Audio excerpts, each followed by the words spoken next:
Assalamualaikum warahmatullahi wabarakatuh. Kami dari kelompok 8 ingin mempresentasikan hasil kerja kelompok kami dengan judul Otonomi Daerah.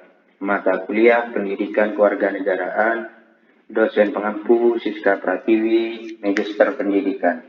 Sebelum lanjut pembahasan materi, kami ingin memperkenalkan diri terlebih dahulu. Saya Ardiansah dan Dina Eliarto Putri, Firdaus Soleha, Lailatul Anggraini Fitri. Pengertian otonomi daerah secara etimologi sebagai kewajiban hak dan wewenang untuk mengatur sistem pengurusan daerah yang menyangkut kepentingan masyarakat setempat.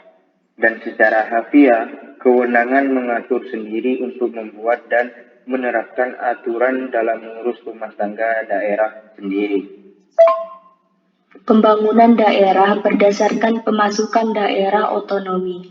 Pembangunan otonomi daerah tentunya tidaklah mudah karena berkaitan dengan sistem politik di Indonesia yang masih menganut sistem desentralisasi.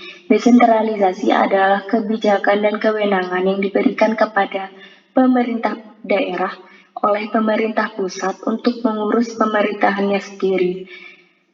Oleh sebab itu, ditegaskan dalam otonomi daerah harus dapat disikapi dan dilaksanakan sebaik mungkin agar pembangunan ekonomi di suatu daerah dapat berjalan dengan sebaik mungkin, agar pembangunan ekonomi di suatu daerah dapat berjalan sebagaimana mestinya.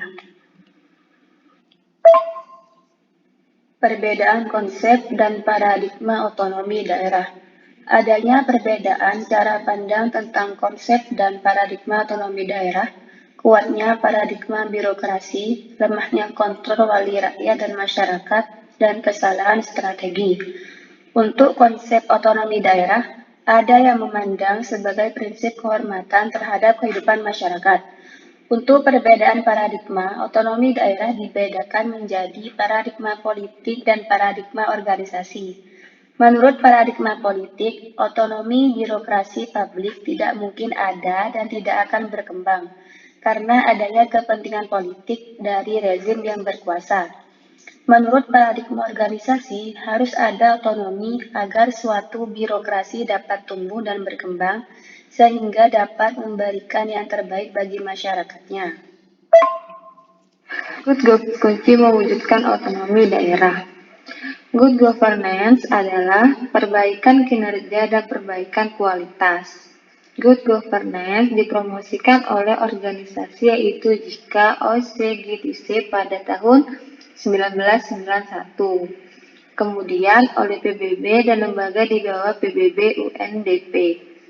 Good governance dapat diketahui sebagai kunci utama karena nilai-nilai terkandung dalam menekankan visi strategis, transparansi, responsivitas, keadilan, konsensus, efektivitas dan efisien, akuntabilitas, kebebasan berkumpul dan berpartisipasi, penegakan hukum, demokrasi, kerjasama dengan organisasi masyarakat, komitmen pada pasar, komitmen pada lingkungan, desentralisasi.